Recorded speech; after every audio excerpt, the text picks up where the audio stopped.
అందరికీ హాయ్ అండి. చూసారు కదా, వేడి వేడి రైస్, చిక్కుడుకాయ పచ్చిమిర్చి కర్రీ, గోంగూర పచ్చడి. టేస్ట్ ఎలా ఉందో చూసేసుకున్నాం.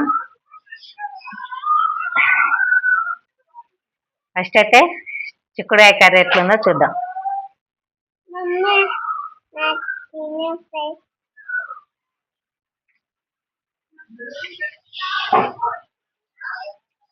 ఫ్రెండ్స్, చిక్కుడుకాయ కర్రీ అయితే సూపర్ గా ఉంది.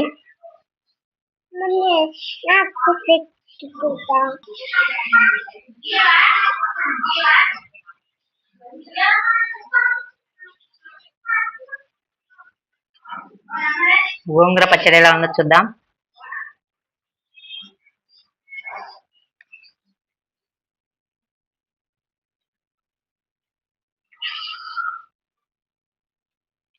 బాగుందండి, గోంగూర పచ్చడి కూడా బాగుంది, కానీ కొంచెం స్పైసీ ఉంది.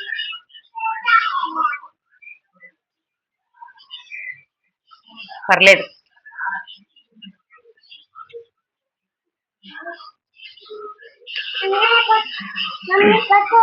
ఓకే ఫ్రెండ్స్, మీరు డిన్నర్ లోకి ఏం తిన్నారో కామెంట్ చేయండి. Okay friends, bye.